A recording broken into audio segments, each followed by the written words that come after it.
Muy buenos días. Terminamos octubre con muchos ciudadanos intentando hacer cálculos y viendo cómo los números rojos les complican la vida. Pasan los días y continúa la zozobra en la que se ven inmersas muchas familias en España, mientras la política sigue empeñada en asuntos que no preocupan y en medidas que solo les llenen las urnas de votos para ellos. Se vacían los bolsillos. Insolvencia o mala fe, las subidas de precios ahogan a las familias españolas y también a muchos sectores. De hecho, las panaderías ya no resisten más. Han convocado desde esta hora, desde las 12 en punto del mediodía hasta las 12 y cuarto, un apagón simbólico que adelanta lo que podremos ver en apenas una semana con el frío del invierno, la bajada definitiva, la persiana de muchos negocios.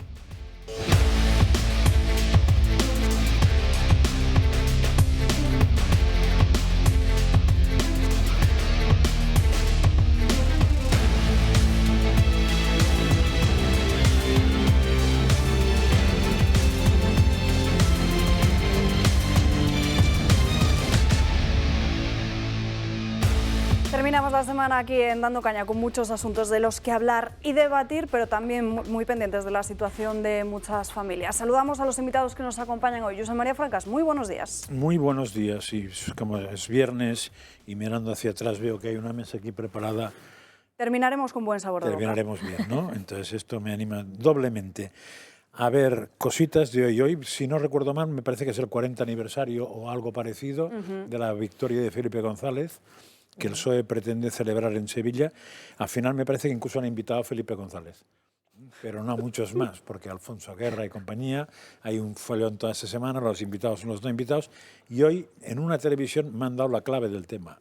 Si es que no se trata de celebrar que el PSOE ganó, se trata de montar un show para que Pedro Sánchez vuelva a ganar, que es otra cosa. Con lo cual, por eso digo que sobraba Felipe González, sobraba absolutamente todo. Lo único que se trataba es de gastar tiempo, esfuerzo y sobre todo que después salgan las distintas televisiones, Sánchez más y mejor, y ya está, ¿no? Oye, pero también Felipe González ha sido muy crítico y tiene mucha tela que Felipe González se le haya dado por bueno con el presidente que tenemos, bueno, No, claro. ¿En qué sentido, presidente que tenemos? A Pedro Sánchez. Que Pedro Sánchez está dejando por bueno a Felipe González. Ah, vale, sí, claro, porque yo recuerdo aquella época, porque en aquella época no es que estuviera vivo, ya estaba en política en aquella época, curiosamente. Y claro, hombre, a ver, Felipe González es el padre del desajuste entre el Poder Judicial y el Poder, de la no separación de poderes.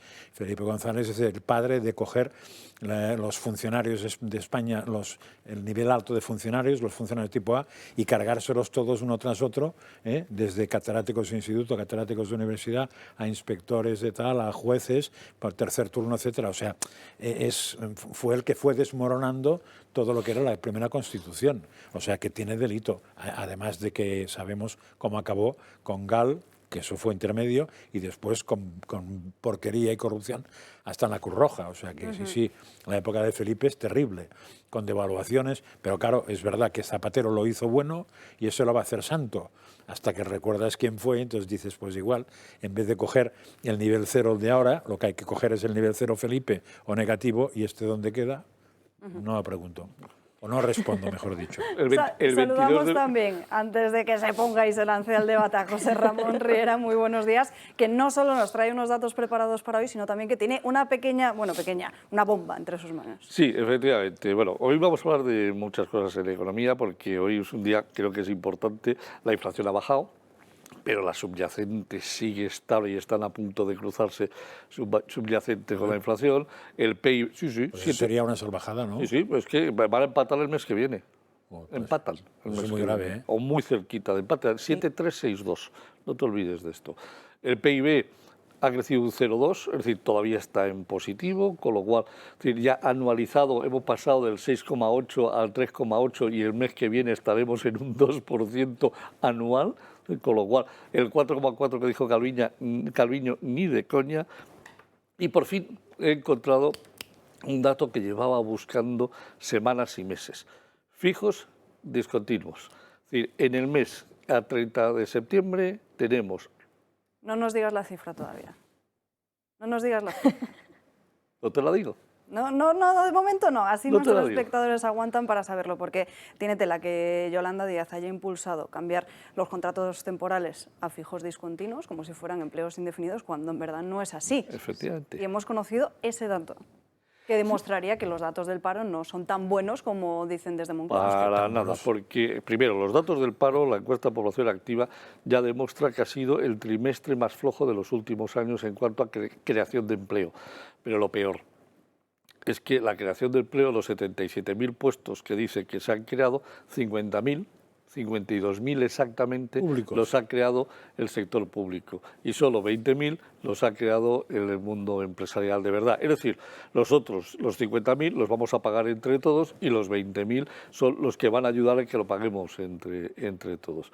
Pero bueno, prepárate para cuando tiremos la bomba, porque es espectacular la bomba. Patricia Sanz, muy buenos días. ¿Qué tal, Alba? Muy buenos días. Pues unos datos que son de esperar, que se oculten, porque claro, es que se respira el ambiente electoralista y por ello vivimos ayer una jornada histórica que luego vamos a comentar respecto de esta ruptura, ¿no? en esta supuesta negociación que algunos nunca nos hemos creído ni siquiera desde el principio, en la renovación del Poder Judicial, una jornada intensa que tras pues esa aprobación de los presupuestos, de las cuentas públicas, parece ser que por fin el líder de la oposición, Alberto Núñez Feijóo, decidió que con este presidente del Gobierno, Pedro Sánchez, no se puede pactar. Pero luego lo analizaremos, porque quizás detrás de ese cambio de postura, después de habernos vendido durante las últimas semanas que todo iba viento en popa, incluso miembros del Gobierno lo dijeron a primera hora de la mañana, quizás haya también, por parte del Partido Popular, un interés electoralista.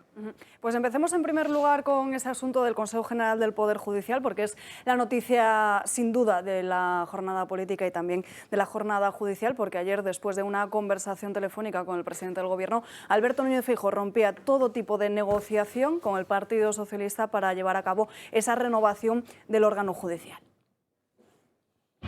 Aunque parecía que ya habían llegado a un acuerdo, el PP nos sorprendió ayer al anunciar que suspendía las negociaciones con el Gobierno para renovar el Consejo General del Poder Judicial, una decisión que Feijóo le comunicó mediante una llamada de teléfono al presidente del Gobierno. Pero ¿cuál es la razón para suspender esas negociaciones? La reforma del delito de sedición. Es una incongruencia insalvable pactar el reforzamiento del Estado de Derecho al mismo tiempo que se pacta con otros partidos desprotegerlo. Luego entonces, el único propósito del Partido Socialista con esta modificación, todo parece indicar, es un compromiso unilateral con el independentismo. Las conversaciones quedan suspendidas a la espera de que el PSOE decida si en el ámbito institucional quiere avanzar con un partido constitucionalista como el Partido Popular o quiere seguir de la mano de partidos que buscan debilitar el Estado de Derecho y romper la unidad constitucional. Una versión que no coincide con la del PSOE, que ataca una vez más a Vox. A punto de cumplirse 4 años de bloqueo de la derecha en la renovación del Consejo General del Poder Judicial, el PP ha vuelto a romper las negociaciones una vez más, en esta ocasión con un acuerdo listo y preparado para ser firmado. El señor Feijóo demuestra una absoluta falta de autonomía política al no resistir las presiones de la derecha más reaccionaria. Sin embargo, según Félix Bolaños, el pacto estaba listo y ya había fecha para firmarlo. Teníamos reservadas 2 fechas para firmarlo. Una era hoy y otra fue el martes pasado. Y teníamos reservados 2 huecos en la agenda para que ahí se pudiera materializar ya el pacto. Algo que el Partido Popular ha negado. Feijóo, por su parte, ha querido volver a reivindicar el papel fundamental de la justicia en España, pero también de la Constitución. Hay muchas cosas negociables en nuestra democracia. El Estado no es una de ellas. El caso de la justicia es paradigmático. Se quiere hacer una justicia y una legislación a la medida de los independentistas, sin que los independentistas planteen ninguna concesión por su parte. Esta suspensión a las negociaciones no ha sentado nada bien en el PSOE y en una conversación informal con periodistas, Pedro Sánchez ha afirmado que a Feijóo le habían temblado las piernas. Sin embargo, la anulación de la reforma del delito de sedición no es algo que pase por su cabeza. Esta noticia caía como un saco roto en la justicia, que recalcaba la gravedad de la situación. Mi preocupación a lo largo de estos últimos días, meses, se ha agudizado, pues que la crisis institucional es profunda. Por encima de todo está la institución, en este caso del Consejo, que afecta a órganos fundamentales, a órganos constitucionales, y que realmente pues es una situación de crisis institucional muy grave. Un pacto, el del CGPJ, que parece que va a seguir sin llegar, y un PSOE que vuelve una vez más a dejar de lado a los españoles y a arrodillarse ante los que quieren destruir el país. Te va a engañar. Es la frase más repetida en las últimas semanas por Isabel Díaz Ayuso a Alberto Núñez Feijóo. Según publica esta misma mañana el diario El Mundo, al parecer la presidenta madrileña escribió ayer un mensaje de WhatsApp al líder del Partido Popular para pedirle que no pactase el Consejo General del Poder Judicial porque le parecía una barbaridad que el Partido Socialista estuviera dispuesto a ceder ante los separatistas y reformar este delito de sedición. Bueno, sea como sea, Alberto Núñez Feijóo parece que lo que ha hecho es un buen movimiento, sobre todo enmendando su error de desvincular la reforma del delito de sedición a esta renovación del Consejo General del Poder Judicial. Sí, a ver, yo el producto final lo entiendo, porque es el que yo deseo desde el principio, sí, que es, pero probablemente por cuestiones distintas. No por sí mismo, sino porque como entiendo que aquí hay un tío espabilado, que es Pedro Sánchez, que a corto es muy eficaz porque miente todo lo que quiere, y hay un tío pardillo, que es el del PP, le van a elevar al huerto, con lo cual cualquier negociación acabará siendo elevada al huerto al partido pardillo, que es el partido de Feijóo. Por tanto, cuanto menos se negocie, menos problemas tendremos. Pero claro, eso es poco explicable, ¿no? Pero para mí es la realidad. No acabo de entender que tiene que ver una cosa con la otra. No entiendo. O sea, el hecho de que negocie... Vamos, es que es muy curioso todo, porque el PP se enfada porque el PSOE negocia con Esquerra lo de la sedición y el PP en simultáneo parece ser que se reúne con el PNV para darle un cargo en el Consejo General del Poder Judicial. Entonces, si todo eso es verdad, es que están como cabras casi todos, o a menos que no esperan que la gente normal entendamos nada. Con lo cual, el cómo han llegado a eso me parece infumable de todas, y no veo que tengan sentido. Pero de todos modos, pase lo que pase, el PP ha perdido ya 2 batallas hoy. Una, por pardillo además, una porque todo el PSOE ha salido en tromba a enfocar que Feijóo no es capaz ni de tomar esa decisión por su cuenta, sino que depende de otros y por tanto se ha echado para atrás. Eso, como no combatan rápido, eso va a quedar y entonces vuelve a ser la idea de que el sustituto es un desastre y que no podemos cambiar Sánchez, el emperador, por una patata frita que se llama Feijóo gallega. Esto va a quedar así. Y la otra que tiene más delito todavía. En todas las tertulias se decía lo mismo. Claro, es que por culpa del PP el Consejo está parado, el Supremo está parado, los juzgados están parados, etcétera. Que no es por culpa del PP esto. El PP tendría que salir a explicar que eso es por culpa del PSOE, que modificó una ley para atar las manos al Consejo General del Poder Judicial. Y ojo, porque aquí el Tribunal Constitucional también tiene su parte de culpa, porque claro, todavía no ha resuelto esas reformas express que llevó a cabo el Gobierno. Por ejemplo, pero eso tendría que decirlo el PP y no 2 periodistas de Toro Televisión, que es un poco triste. Patricia. Yo creo que hay 2 debates de fondo en esta cuestión del Poder Judicial. El primero es el debate puramente judicial.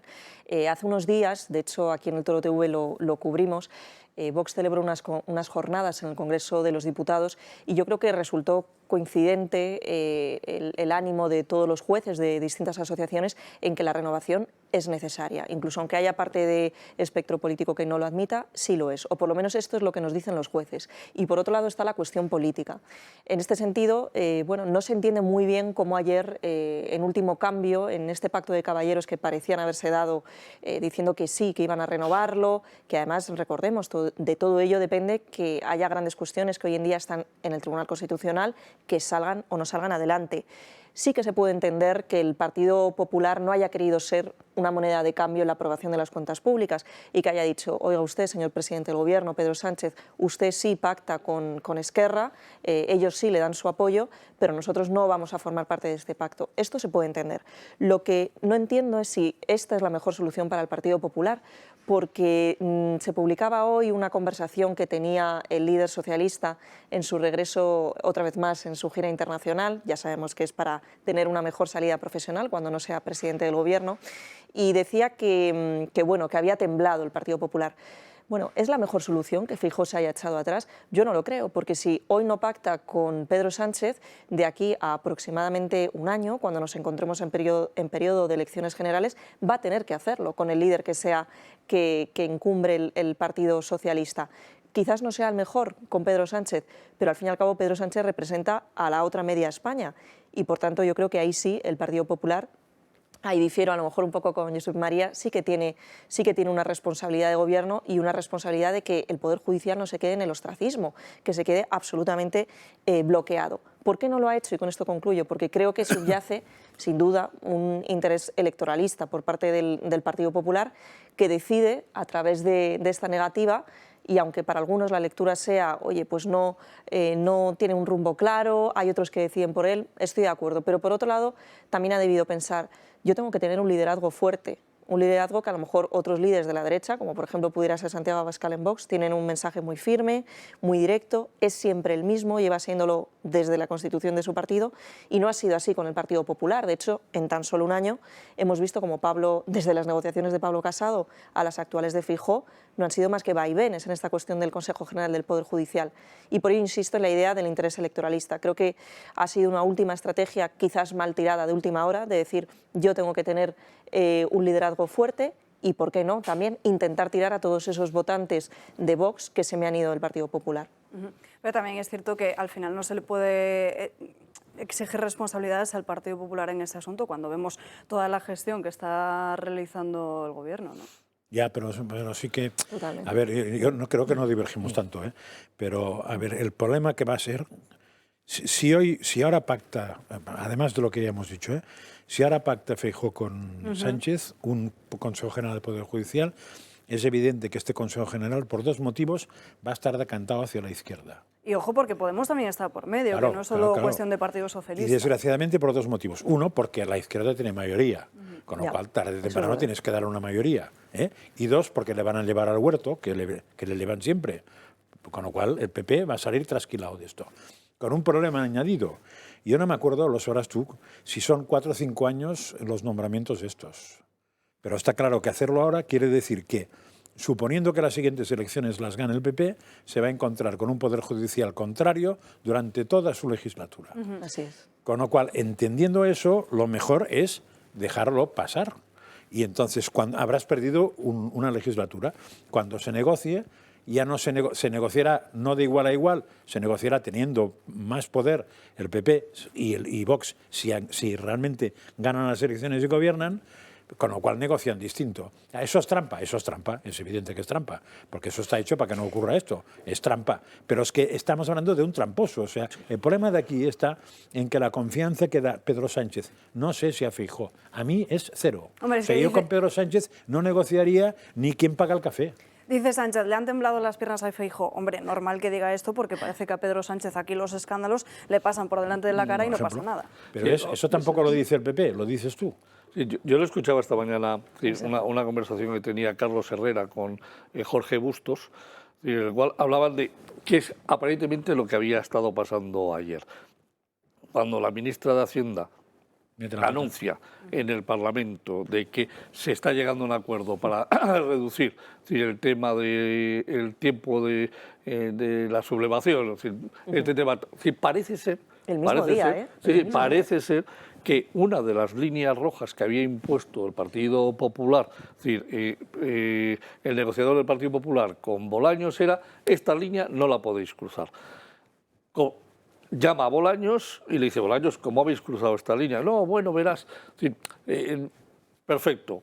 Llama Feijóo a Sánchez y le pregunta, una hora de conversación aparentemente entre Feijóo, que está en Santander, en Laredo, y Pedro Sánchez volando en el Falcon. Y la conversación no se sabe, pero aparentemente es ¿por qué cruzas esta línea que teníamos pactada, que no ibas a cruzar, que era permitir? Esa es la cronología de los hechos. Y en medio de todo esto, claro, sale María Jesús Montero diciendo que ellos no van a llevar a cabo esta reforma al Congreso si evidentemente no tienen la mayoría suficiente. Pero eso se supone que intentando todas. Arreglar y enmendar lo que pero había eso no dicho arregla antes. nada porque es todas. O sea, no hay ninguna reforma en el Congreso que se pueda hacer sin mayoría suficiente. No existe. Claro. Pero a todo eso también hay otra cosa que los tropea más, que es que ayer Cucar Gamarra, secretaria general del PP, si no recuerdo mal, no, es secretaria general del PP, Sí. Ya más de portavoz, ¿sí? Pues esa señora, por la mañana, en Antena 3, dijo que no tenía nada que ver una cosa con la otra. Claro, aquí la que se come el marrón es Cuca Gamarra. Con lo cual, No, si no tiene que ver una como cosa con siempre, otra, por cierto. entonces no se entiende que sea una línea roja secreta si no es pública, con lo cual, oye, otra cosa que sería bueno que hicieran es, si no quieres que te lleve al huerto un tramposo, sé transparente y di las Totalmente cosas de acuerdo. claras porque te llevará Claro. siempre al huerto. Pero Sí, entonces pero estamos pues- aceptando que hay otra serie de cuestiones que nada tienen que ver con la renovación del Poder Judicial que se aceptan dentro de la negociación del aparato judicial. Y yo, sinceramente, También, no lo ¿ves? entiendo, porque, ¿Ves? claro... Otra derivada interesante. Claro, o sea, que todo depende de si esos mismos socios separatistas que han ayudado al presidente del Gobierno a aprobar las cuentas públicas a última hora, por cierto, como hacen todos los años, que nos hacen creer que no lo van a apoyar, pero son los primeros interesados para seguir cobrando del aparato público. Y que esas mismas personas con las que por fin ha conseguido pactar, que obviamente a cambio les tiene que dar algo, las negociaciones en política no son porque sí, es de lo que pende el hecho de que se renueve o no se renueve el Poder Judicial, que es un mandato constitucional que tienen... Bueno, hemos llegado a la praxis de que lo tengan los dos partidos más votados. En verdad deberían ser las cámaras propiamente no dependientes del partido político. Como pero entre bueno, los dos dan es así, mayoría... ¿no? Claro, es así. Entre es los así. dos dan la Claro, pero mayoría suficiente. al final se circunscribe una cuestión puramente política, cuando debiera ser, Claro. en la medida de lo posible, lo más independiente y lo más judicial posible. Bueno, pues no se entiende, ¿no? Política, pero perdona, y de insisto en partido. que es una cuestión electoralista. O sea, creo que de verdad que si Feijóo se ha echado atrás no es porque hayan dejado de pactar lo que habían negociado, ojalá fuese por eso. Mi impresión analizándolo es que lo hace porque al fin y al cabo, bueno, pues hay un espectro ahí de votantes, hay un abanico de votantes que pierde si no se pone firme. Y eso no lo llegadas a esta podía haber fecha. calculado antes de meterse en ese... Es que es lo que es alucinante, ¿no? Apunta Patricia que el Partido Popular hace este movimiento fijándose efectivamente en las elecciones y hablando de esos comicios, fíjense en lo que publica hoy el diario Voz Populi, que ha llevado a su portada destapado un documento de Interior que fecha que las próximas elecciones generales serán en noviembre del año 2023. Esto es porque la Dirección General de Política Interior ha abierto un concurso para la adquisición de servicios en el recuento para las elecciones a las Cortes, a las municipales de mayo de 2023 y a las europeas de 2024 y fija las elecciones nacionales, las elecciones generales en noviembre del 2023. A mí esto me entristece un poco porque significa que tendremos que estar Aguantando. un año más aguantando. Por eso no se trataba de... ¿Cuándo eran?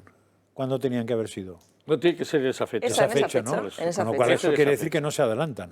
Claro, ese es el tema. Es más, lo que han hecho es meterlo en los presupuestos generales del Estado con la fecha teóricamente límite en la que tienen que convocarse las elecciones generales. Es decir, si tú te coges el presupuesto del Ministerio del Interior, hay una partida de 20 y tantos millones de euros dedicados a las elecciones generales a finales del año. Pero ¿tendría algún problema si se adelantan 6 Ninguno, meses? porque ya está metido en el presupuesto. Por eso, Es decir, que igual eso también se llama zanoria para que pique el burro. vamos a ver. El tema es, decir, en el presupuesto del 2000, Bueno, ya está en el presupuesto, 2022 no está esa partida porque no se pensaban convocar las elecciones.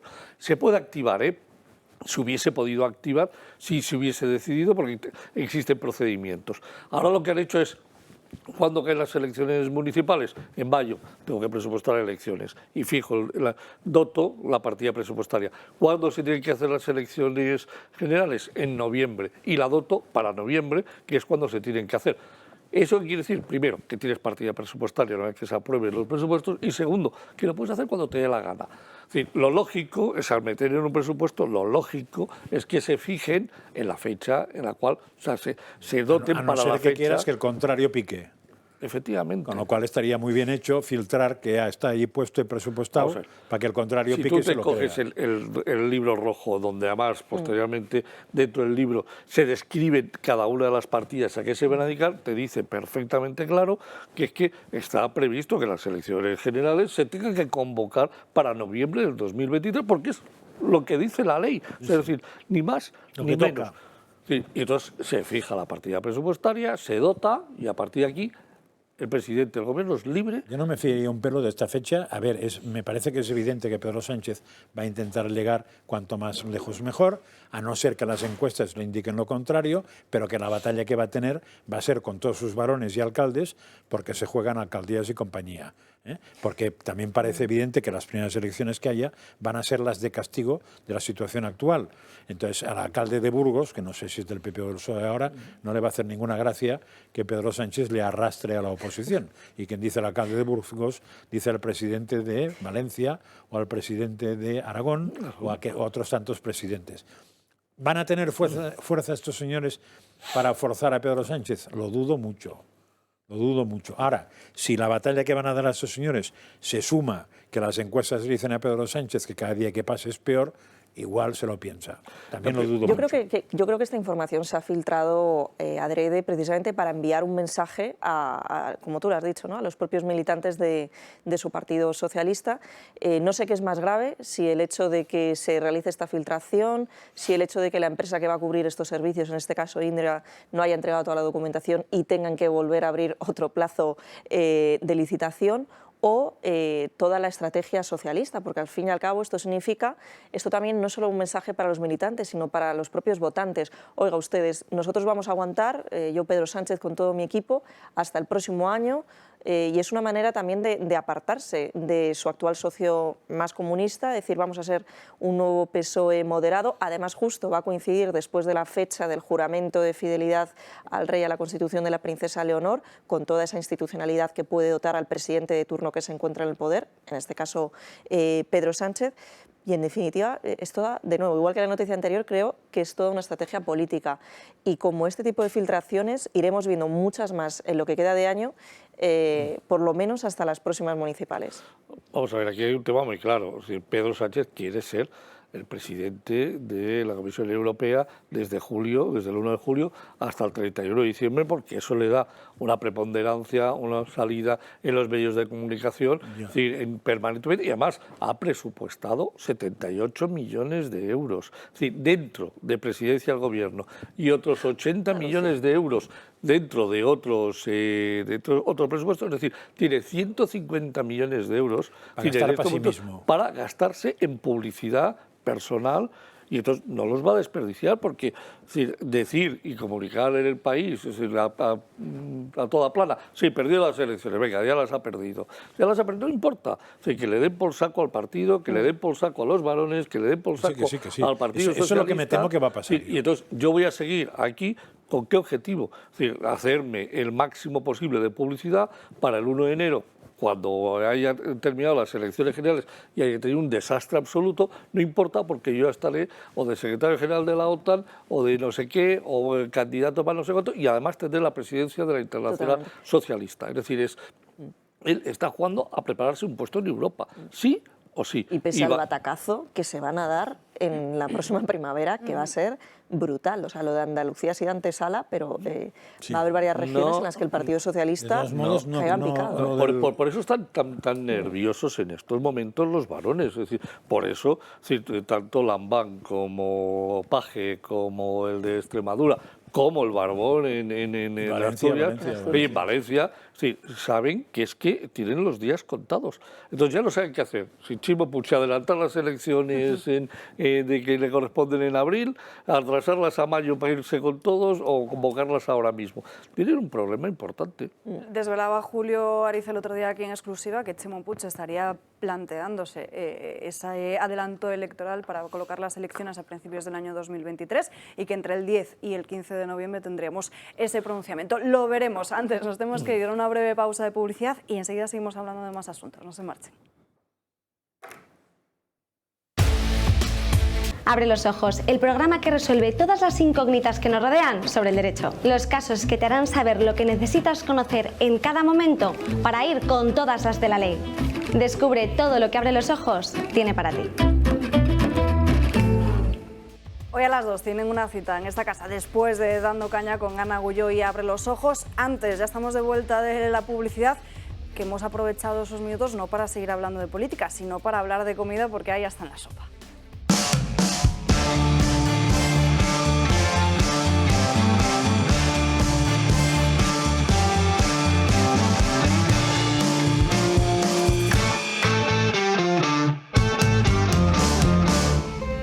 Y como todas todos los viernes nos venimos hasta la cocina con José Ángel Aguinaga. Muy buenos días. Muy buenos días, ¿qué tal? Muy bien, sobre todo porque hoy me traes un plato que me fascina. ¿Ah, sí? ¿Te gusta? Carne y queso, o sea que no puedes hacer nada Mira mejor. cómo huele el roquefort. ¿Qué nos vas a hacer? Cuéntanos. Mira, vamos a hacer un solomillo, que lo vamos a hacer a la sartén, con salsa de roquefort, que lleva un montón de especias.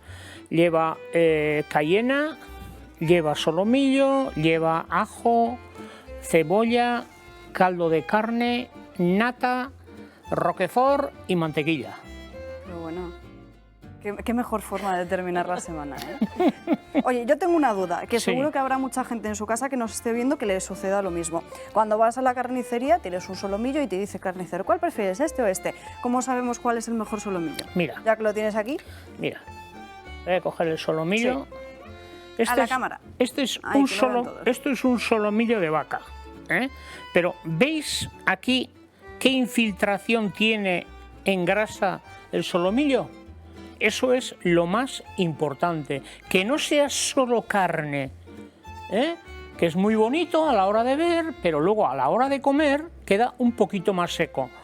Este solomillo con esta infiltración, mira cómo tiene infiltración también los laterales, mira qué infiltración, eso tiene que tener. De ahí sale el sabor y que salga el solomillo blandito. Esto es muy importante. Eso quiere decir que esta vaca ha tenido mucha grasa. Y eso es lo más importante. ¿Y por qué tiene grasa? Porque está muy bien alimentado ese animal. ¿No hay más? Yo me lo apunto.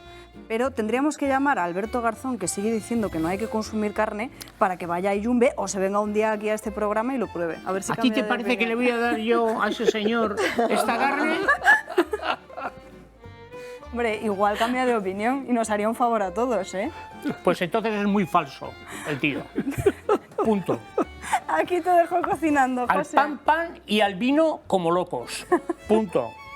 Y nada más que añadir, en unos minutos vuelvo contigo para ver cómo vas, ¿vale?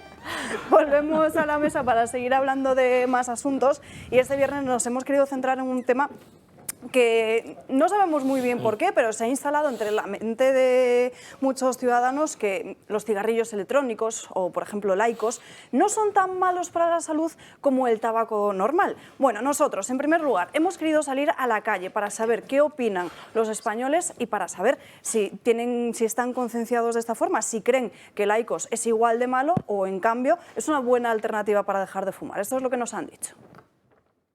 No, yo creo que perjudica exactamente lo mismo que el tabaco, lo único que puede no provocar olores o molestias a otras personas, pero creo que el daño, si no es el mismo, es muy parecido. Al fin y al cabo tampoco es algo natural y también es algo químico que te metes al cuerpo. Yo creo que es un poco lo mismo, ¿no? Al final te estás metiendo algo a los pulmones. Pero es igualmente un añadido del tabaco, por lo cual es igualmente perjudicial. El IQOS mata más que el cigarrillo. Me duele la garganta y entonces no es como el cigarrillo. La sustancia que tiene el tabaco la tiene de por sí, no cambiará mucho que lo quemes a que lo calientes. Que bueno, que si sigue siendo nicotina y cosas tóxicas, al final creo que el efecto será el mismo. ¿Beneficia más? Sí, porque no tiene no usas fuego ni nada para... O sea, no tiene la combustión, ¿no? Claro. Tiene dos filtros, uno arriba, otro abajo, entonces pues absorbes menos nicotina. Hablamos con un experto en tabaquismo, Carlos Jiménez, que también es el expresidente de la Sociedad Española de Neumología y Cirugía Torácica. Muy buenos días. Hola, buenos días. Bueno, la primera pregunta es obligada. ¿El IQOS es malo para la salud, igual de malo que los cigarrillos electrónicos y que el tabaco de toda la vida? Efectivamente, el IQOS es tan perjudicial para la salud, no solo de aquel que la utiliza, sino también para la salud de aquellos que conviven con personas que lo utilizan, como lo es el cigarrillo normal. ¿Es falso entonces que IQOS ayude a dejar de fumar? No, claro, IQOS no ayuda a dejar de fumar precisamente por una sencilla razón. El IQOS es tabaco. Cuando una persona utiliza IQOS, pues va a inhalar nicotina y va a inhalar nicotina en una cantidad en todo similar a la que inhala cuando fuma un cigarrillo normal. Y la nicotina es precisamente la droga causante de la adicción que crean los cigarrillos. Por eso le comento que IQOS no ayuda a dejar de fumar, todo lo contrario, el sujeto que lo utilice sigue consumiendo nicotina. Fíjese lo que dice la propia compañía. Señala que sus propios estudios científicos, y esto es literal, demuestran hasta la fecha que el aerosol que genera IQOS representa una reducción media del 95% de los niveles de sustancias químicas dañinas en comparación con las que se encuentran en el humo del cigarrillo. Pero, sin embargo, por lo que usted nos está comentando, menor toxicidad no equivale a menor riesgo para la salud, ¿no? No, es que no hay menor toxicidad. Mire usted, los estudios independientes que se han realizado con IQOS vienen a demostrar que en el humo que desprende IQOS existen sustancias en todo similares a las que existen en el humo de los cigarrillos normales. Están a concentraciones más bajas, pero son en todo idénticas. Y además, a las concentraciones en las que se encuentran en el humo del IQOS han sido identificadas por la Agencia Internacional contra el Cáncer como sustancias capaces de producir cáncer. Además, también sabemos que este tipo de sustancias son favorecedoras de que se produzcan infecciones pulmonares. Y además, también sabemos que este tipo de sustancias dañan las células del epitelio bronquial, del alveolo pulmonar y pueden causar en un futuro enfermedades como la enfermedad pulmonar obstructiva crónica o el enfisema. ¿Cuáles son esas sustancias de las que habla? No sé si nos puede contar un poco en qué consisten estos cigarrillos electrónicos o Estas sustancias son fundamentalmente las acroleínas, formaldehído, acetaldehído, fenol, hay también fenoles, hay también nitrosaminas. Todas esas sustancias, como digo, son sustancias capaces de producir estas enfermedades que yo le he comentado. Le pregunta Josep María Francas. Sí, dos cosas. Todas estas sustancias que usted dice, y que evidentemente es verdad, que son negativas para la salud, porque no se quitan de esos, tanto del cigarrillo electrónico como del cigarrillo no electrónico, como del IQOS o como de lo que sea, porque no se quita eso. Es que eso no se puede quitar cuando el tabaco se quema. Tanto si hay pirólisis como si no hay pirólisis, aparecen estas sustancias. Además, en el caso de los cigarrillos electrónicos, los líquidos que les añaden, que de por sí tienen los cigarrillos electrónicos, son líquidos que están hechos a base de propilenglicol y de glicerina. Cuando la glicerina se calienta, y es necesario que se caliente para que se produzca el vapor, cuando la glicerina se calienta, se liberan esas sustancias tóxicas que decía yo antes, formaldehído, acetaldehído, las acroleínas, que son sustancias capaces de producir cáncer. Ahora, y segunda pregunta, ¿cómo puede ser que lo que usted dice y que la empresa ponga esa publicidad que ha leído antes Alba en el prospecto del cigarrillo del IQOS ? Claro, nosotros desde la Sociedad Española de Neumología y Cirugía Torácica, SEPAR, ya hemos advertido y hemos avisado a las autoridades político-sanitarias de la importancia que este tipo de dispositivos, cigarrillos electrónicos, IQOS, cumplan con la actual legislación que regula el consumo de tabaco, la venta, la promoción y la publicidad de los productos de tabaco.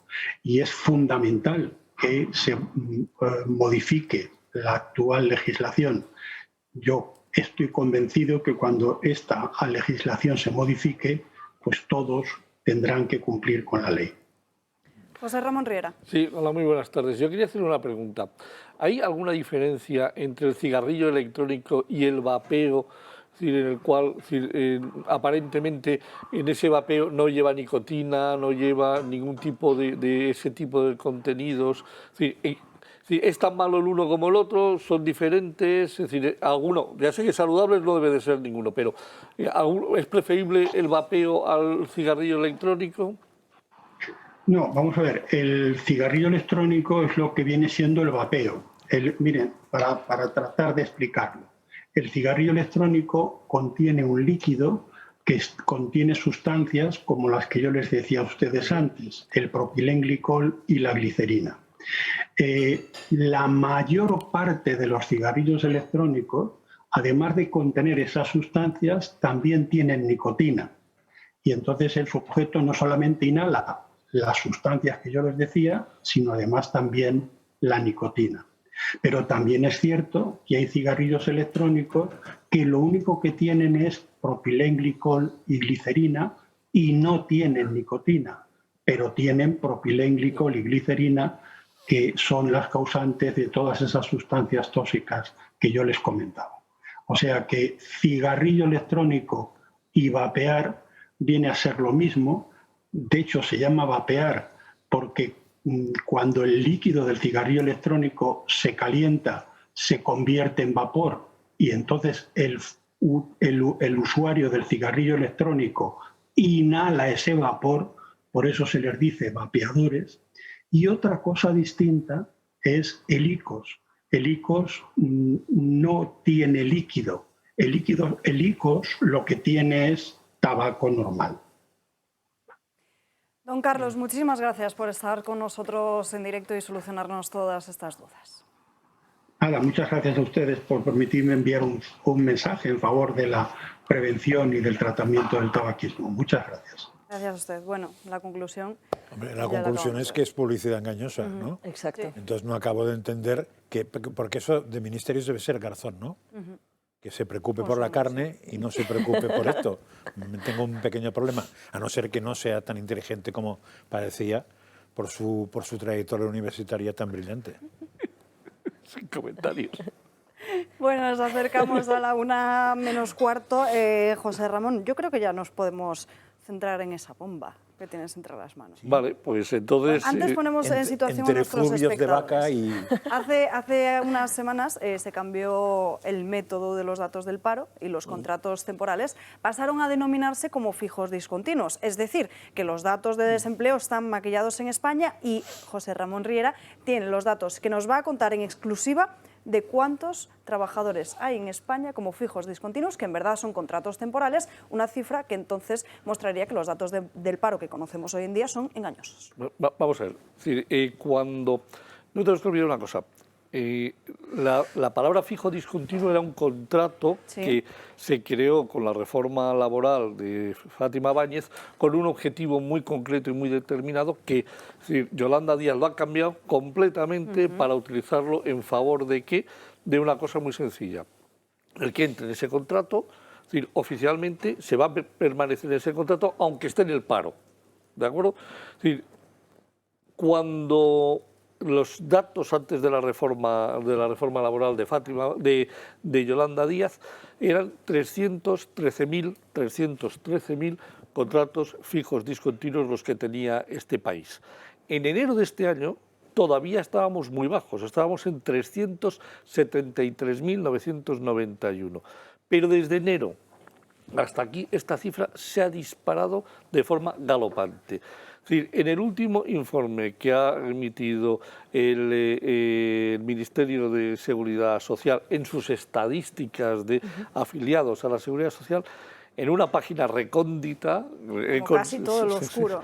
Sí, he conseguido encontrar los datos. Entonces, el último dato a 30 de septiembre son 914.049 contratos fijos discontinuos, que además se han incrementado entre agosto y septiembre, ojo, en 164.928 contratos nuevos fijos discontinuos. ¿Eso ya está sumado en los 914? Sí, ya está sumado en los 914, pero solo en un mes hemos creado 165.000 en números redondos contratos fijos discontinuos y han desaparecido, que me preguntabas antes, es decir, en temporales 177.000 contratos. Y eso de que se hayan, por pura curiosidad, porque claro, a lo mejor el que nos está viendo no entiende tanto términos económicos, eso de que se hayan incrementado en 164.000 los fijos discontinuos entre agosto y septiembre, ¿qué significa? ¿Que toda la gente que estuvo bien, digamos, por la estacionalidad que supone el empleo en España, pasaron a tener este tipo de contratos? El gran problema es que no sabemos en estos momentos, es decir, con estos datos es muy difícil saber, es decir, cuántos de estos fijos discontinuos están en el paro, no porque no nos lo dice por ningún lugar. Es decir, yo estoy empezando a llevar una serie histórica de incremento del gasto del paro, con un objetivo muy claro, y es ir sacando datos medios mensuales para dentro de un tiempo poder analizar, es decir, cómo fluctúan con estos datos, cómo van subiendo los fijos discontinuos y poder intentar crear un pequeño modelo matemático que nos diga, es decir, cuántos aproximadamente pueden estar, es decir, cobrando el desempleo y cuántos están trabajando. Porque el gran problema es, nosotros tenemos ahora 914.000. ¿Alguien se cree que de estos 914.000 están todos trabajando el día 30 de septiembre? Es imposible. Es decir, si sabemos que son fijos discontinuos, podemos pensar que al menos un 10% no están trabajando. Claro, si ese 10% de 914.000, que son 91.000, estuviesen siendo pagados por el paro, es decir, la encuesta población activa nos daría que en lugar de haber creado 77.000 puestos de trabajo, hemos destruido 20.000. Pero si en lugar de ser un 10, es un 15... Eso te iba a decir, ¿por qué estableces el mínimo de 10? Podría ser 40, ¿no? Podría ser el 50%, perfectamente, sin ningún tipo de problema. Pero por ser conservador, ¿no? Por claro, es decir, solamente para que veamos un poquito en dónde estamos en estos momentos, en la situación tan complicada en la que nos han metido para saber exactamente cuál es el paro real. Es decir, nos dice que el paro real el día 30 de septiembre eran 2.980.000. 2.980.000 es el paro oficial que da Yolanda Díaz. Lo que no sabemos... ¿Cuántos de estos? ¿Cuántos de estos están? Claro, están en el paro porque esos no se cuentan. Es decir, si estuviesen el 50% de estos en el paro real no serían 2.900.000, serían 3.400.000. Si solo son el 10, subiríamos 90.000. Es decir, a medida que esto va aumentando, cada 10% hay que sumarle 90.000 personas que estarían en el paro. Por eso digo, es muy importante los datos que estoy empezando a tener en una hoja de Excel para cuando tenga un histórico, creo que voy a poder ajustar una correlación, es decir, entre... y dar un dato real de paro real. Y tener una estimación, que nunca será 100% fiable, claro, pero será una estimación, decir que debido a este incremento de parados, como si esto se ha incrementado en mucho más dinero, resulta que tiene que haber un porcentaje de los fijos discontinuos. En teoría, el paro en España, ¿todo el mundo cobra el mismo? No. Tú cobras en función de tu cotización. Claro. Vamos a ver, hoy he publicado un artículo en el primero, digo, de los 2.980.000 parados, solo reciben percepción el 59%. Solo el 59% reciben una percepción. El otro 41% no recibe nada. De los que reciben la percepción, la media son 980 euros. Pero los podríamos sacarlos ¿Y lo máximo que puede cobrar un señor en paro qué es? 1.000 y poco. Entonces la diferencia es muy... 1.000 y poco. Bueno, estás en 1.100, 1.200, claro. 800. Pero el que cotiza máximo, cobrar 1.000 y pico es una tomadora de pelo. Es una tomadora de pelo, sí, claro. Disculpad que os interrumpe, pero a la 1:10 nos llega una noticia de última hora. El Tribunal Supremo confirma la absolución de Rodrigo Rato y 33 acusados por la salida a bolsa de Bankia. Desestima los 2 recursos que se presentaron contra la Audiencia Nacional, que consideró que la salida a bolsa de la entidad bancaria contó con el visto bueno de todos los supervisores del Banco de España, de la Comisión Nacional del Mercado de los Valores y también la Autoridad Bancaria Europea. Como decimos, el Supremo confirma la absolución de Rodrigo Rato y 33 acusados por la salida a bolsa de Bankia. Y ya les adelanto que el lunes, aquí a las 12, en Dando Caña, tendremos a Rodrigo Rato. Breve pausa para la publicidad y enseguida volvemos. Ya estamos de vuelta en Dando Caña y he aprovechado los minutos de publicidad para ver cómo iba Josian. Oye, ¿qué estás haciendo ahora? Mira, pues estoy haciendo dos cosas a la vez. Vale. El solomillo y la salsa roquefort. Te pregunto, primero el solomillo, vuelta y vuelta. Sí, un poquito más porque alto de es temperatura, muy, ¿no? muy Bastante gordi. gordito, ¿no? Sí. Pero lo dejamos rojito por dentro. Sí, rojito. Como a mí me gusta. Sin duda. Qué feliz voy a ser. Y- Qué feliz me vas a hacer hoy, Josean. Sí. Y luego, estás con el... ¿Qué has metido ahí? ¿Caldo? Y la... Aquí he metido un poquito Sí. de caldo, de carne, sí. un poco de nata, mantequilla, roquefort, pimienta, sal y ya está. Oye, ¿y la cebolla la has metido ahí Sí, directamente? sí. ¿No la pasas antes por la sartén? No, ¿Por qué? lo he hecho, esto es una sartén. Lo que pasa es más Sí, grande. vale, Lo he pero hecho no primero lo haces, aquí. ¿no haces primero la cebolla en una Sí. sartén que se caramelice o sí? No, lo he hecho aquí. Ya lo haces Y se ahí, ha pero ya directamente con la salsa. Sí, y o luego- primero la cebolla y luego ya incorporas al tiempo la Luego salsa. voy añadiendo encima de la cebolla, Vale. que ya está caramelizada o pochada, entre caramelizado y pochado, y luego voy añadiendo el caldo de carne, la nata, la mantequilla, el roquefort, y voy así haciendo... Qué envidia le vamos a dar a Julio cuando vea que hemos hecho solomillo con roquefort. ¿Sí? ¿eh? ¿Le gusta? Sí, yo creo que sí.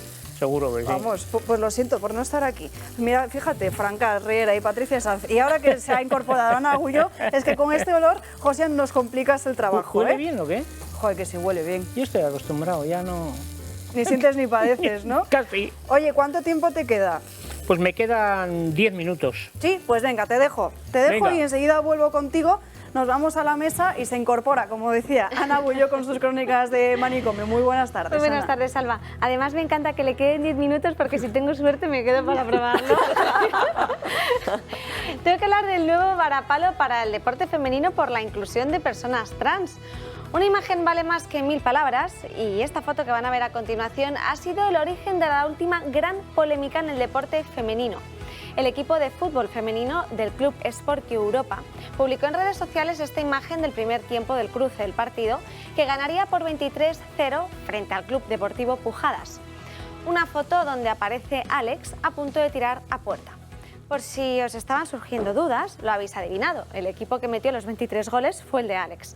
Alex ha declarado que nació en el cuerpo de una mujer en el año 97 y desde hace 3 años comenzó su tratamiento para transicionar de sexo.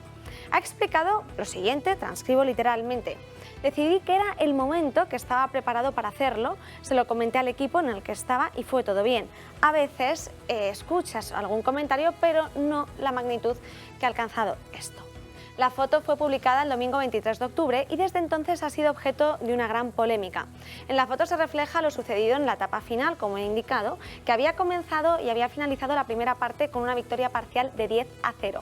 El Club Sport Europa no se ha querido quedar fuera de la polémica y advirtió en redes sociales que di que no, que toda la Europa está con Alex y que no toleraremos ataques por cuestión de género. Aplicamos el protocolo y también procederemos a bloquear denuncias de usuarios en Twitter. También nos puede ayudar el resto de usuarios, ni un paso atrás. Por su parte, Alex ha declarado que mientras en su DNI ponga una F de femenino, puede decidir jugar en un equipo femenino. Entonces, hasta que esto no cambie, seguirá siendo así. Añadió que no será ni el primero ni el último y que vamos a encontrar mucha más gente así.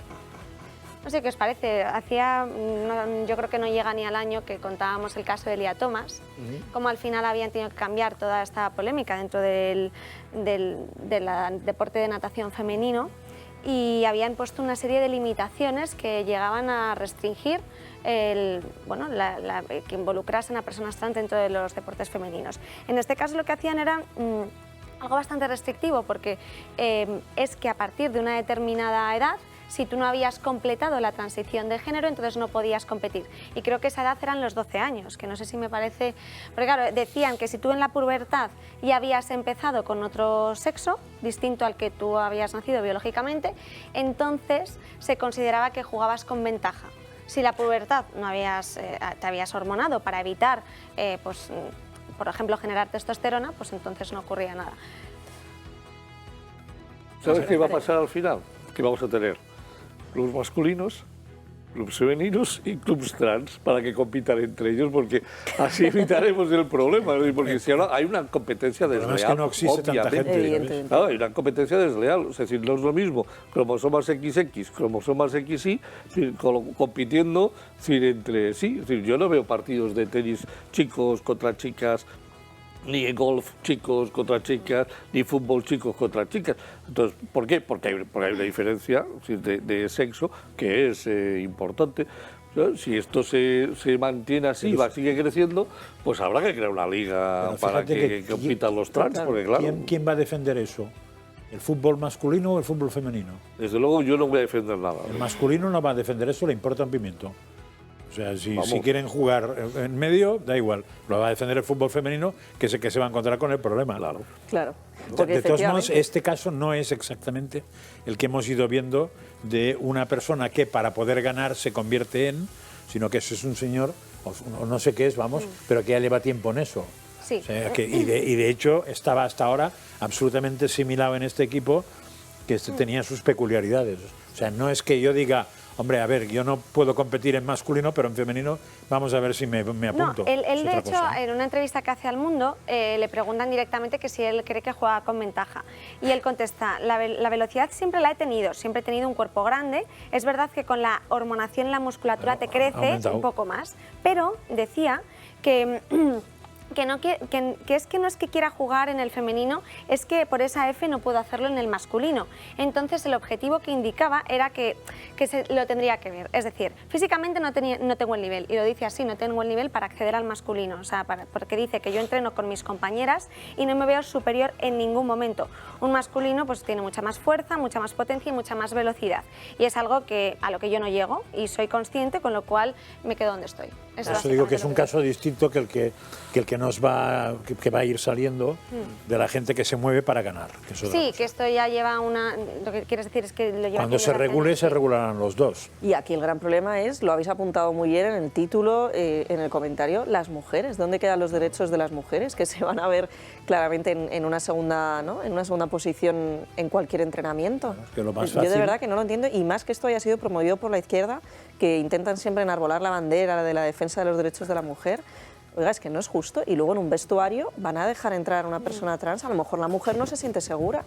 Y a lo mejor ahí tiene algo que decir. Él contesta a esa preocupación. Sí, él dice que, por ejemplo, que eso es mentira. O sea, es decir, que al final el que quiera violar... Y las mujeres que están dentro... Dice, el que quiera violar lo va a hacer en un vestuario de mujeres o cogiendo a alguien por la calle. Son excusas por el miedo a los cambios. Hoy tienes que salir con 1000 ojos para que la gente no te juzgue y no te critiquen ni te peguen. O sea, es como cerrada. Pero fíjate, hasta él mismo o ella ya... criminaliza al hombre. O sea, no es por una cuestión de que el hombre en un vestuario pueda violar, es por una cuestión de decoro, de que las mujeres se cambian en un sitio y los hombres en otro, de toda la vida de Dios. O sea, es que no es una cuestión de que pensemos que el hombre va a atacar a la mujer. Pues ¿Sabéis lo que tendría que hacer ese equipo femenino, el que perdió con ese 0 redondo? Coger, plantarse y no jugar con un equipo que tenga personas trans, porque evidentemente juegan en una posición de desventaja. Es que no hay nada más básico que eso. Luego alegan que él no metió todos los goles, que lo metió otra compañera. Dos. Por eso solo metió 2 de los 20 y pico. No, es que lo dividen. En la primera parte, lo que publican en redes sociales es la primera parte del partido, que era 10-0. De esos 10 solo metió 2 y el resto los metió una compañera. ¿Y la segunda? Eso es que no lo pone en ningún lado. Entonces, yo lo que he oído en todos los sitios es que de los 20 y pico metió 2. Bueno. Pero si me han engañado, también puede ser, porque no voy a ir a comprobarlo. Es que en proporción metió menos goles, pero claro, juegan con la ventaja de tener a alguien mucho más veloz y que te va a parar y que te va a tener la fuerza puedes no meteros y darlos todos. Claro. Porque si corres más que el otro y se lo das, pues nada. Porque es delantero. A no ser que seas del Barça y entonces no metas muchos goles. En fin, los que somos del Madrid, dependerá del año. Apoyamos el comentario de Ana. Ana, te recuerdo que el Pichichi de momento en España es el delantero centro del Barça. Ya. Bueno, os va muy bien, ¿no? En la liga de fruta mamá. No vamos a abrir otro melón. ¿Cómo no vamos a abrir otro melón? ¿Qué otra noticia nos traes hoy, Ana? Últimamente no paramos de ver actos vandálicos de activistas lanzando sopas de tomate o similares contra cuadros en museos por el cambio climático. Pero me voy a centrar solo en la última reivindicación activista en contra del cambio climático porque no les ha salido como esperaban. Activistas de Science Revelation han invadido esta semana el pabellón de Porsche en el Museo de Volkswagen para protestar contra el calentamiento global. Una quincena de personas se negaron y se pegaron con pegamento al suelo, se negaron a moverse, y los activistas tenían una serie de exigencias para Oliver Blume, consejero delegado del grupo Volkswagen. La elección del escenario tiene un motivo muy concreto. Volkswagen gasta más de 6,5 millones de euros en actividades en Berlín cuyo fin no es otro, según los activistas, que demorar las medidas de protección del clima como el límite de la velocidad a 100 km por hora que ellos exigen o el bono económico de 9 euros para el transporte público. Por eso querían que hablase con ellos ante la prensa y que se adhiriera a un manifiesto de denuncia en el que lo que quieren es que él se posicione, que además alegan que es imposible contener el incremento de la temperatura media en 1,5 grados centígrados en este siglo y que no frenara sino que apoyara la aprobación de esas medidas medioambientalistas. A su vez le pidieron que acelerase la descarbonización de sus fábricas, cancelara la deuda pendiente que tiene con los países del sur y que presionara al gobierno para conseguir todo esto. Pero los responsables, lejos de llamar a la policía o atender sus peticiones, les dejaron allí 42 horas. Siendo finalmente desalojados por la policía a la mañana siguiente. Y fueron desalojados porque como ellos no se querían mover, lo que tenían miedo es que, claro, se habían adherir al suelo para hacer también una protesta y una huelga de hambre. Entonces, claro, ya dijeron, bueno, pues por salud, a ver si nos vamos a meter aquí en un lío, alguien se va a desfallecer, le vamos a liar, que venga la policía. Pero sí, el tema está en que lo que he podido descubrir, que todos estos actos vandálicos que hemos visto, tanto en los diferentes museos, contra el cuadro de Van Gogh, o cuanto ha sido en Berlín, en Londres, y el tema está en que no ha habido ninguna consecuencia, porque al final los cuadros están protegidos y aquí, de hecho, en España, lo que regula el Código Penal es que hay un acto delictivo cuando sufre el cuadro algún agravante o la escultura, en este caso, algún daño que es irreparable o que cuesta mucho reparar. ¿Qué ha ocurrido, por ejemplo? Que el Tribunal Supremo ya ha rectificado la Audiencia Nacional. Hubo un caso en el que pintaron una escultura en la Plaza de España y entonces el autor salió impune, puso un graffiti en la escultura. ¿Qué ha ocurrido ahora? Que este año el Supremo ha dicho no. La escultura al final, un graffiti cuesta mucho quitar, entonces es una multa, porque las penas están entre 4 años hasta 4 años y medio de cárcel, puede ser. Entonces le han puesto una multa de 1.300 euros más 4 meses de cárcel. Al final es una forma también de reivindicar un poco que se tenga decoro y con los elementos históricos que tenemos en Está España. Claro o que en si cualquier nadie lado. hace nada se va a poner de moda esto y ya está. Pero Yo creo que tendrían que se peguen en el suelo y les dejen ahí, a mí no me parece una mala cosa. 5 meses de prisión, perdón. 5 meses de prisión, que es mucho, es mucho tiempo. Yo creo que tendrían que pegarse al Falcon de Pedro Sánchez, que es el que más contamina en cada uno de sus viajes. ¿Por dentro o por fuera? Uf, yo creo que mejor por fuera, para no escucharle. A ver, lo que está claro, que esto, más que activistas, son unos descerebrados, porque están diciendo que hay que cuidar el medio ambiente, pero luego lo que vemos es que destrozan obras de arte. Pues sí, claro, es que tampoco tiene ninguna ten en cuenta lo que en su momento explicamos aquí. El medioambientalismo prescinde del hombre en el mundo. O sea, el mundo es bueno y el hombre es una patata. El arte, ¿qué no hace? El hombre, con lo cual el arte sobra. Pues entonces por esa Acordaos de los talibanes cómo tiraron todo aquello, etcétera. O sea, el arte sobra porque es una cosa del hombre y el hombre es un castigo que le ha caído a la naturaleza. El mundo sin hombre estaría mucho más feliz. Y luego es curioso porque los activistas, por ejemplo, en este caso, van directamente al empresario. Porque tienen negocios con el gobierno, pero podrían ir contra el gobierno, como puntualiza Patricia. Y oye, pues al Falcon, en ese caso no sé si tendrá Falcon el presidente del gobierno. Igual es que el gobierno reparte. Eso es. Y los otros por imagen empresarial corporativa deciden estarse quietecitos. Es un pequeño Saben problema, dónde dar. Madre mía. Sí, es curioso. Pues el artículo, para que lo sepan, es el 326. Es que sea un activista no quiere decir que sea imbécil, ¿eh? Madre mía, Ana, ¿cómo estamos estas semanas? ¿Cómo estamos estas semanas de Crónicas de Manicomio? Porque es que de verdad, todos los días lo decimos, que os lo tomáis a risa, pero es que por la mañana en la redacción, cuando nos ponemos a hablar y a escoger las noticias, tenemos que escoger y nos cuesta mucho. Ya.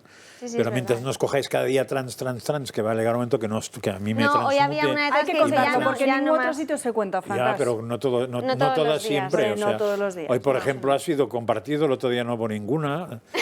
Bueno, porque el momento que agota. Tiene que haber de todo, Francas.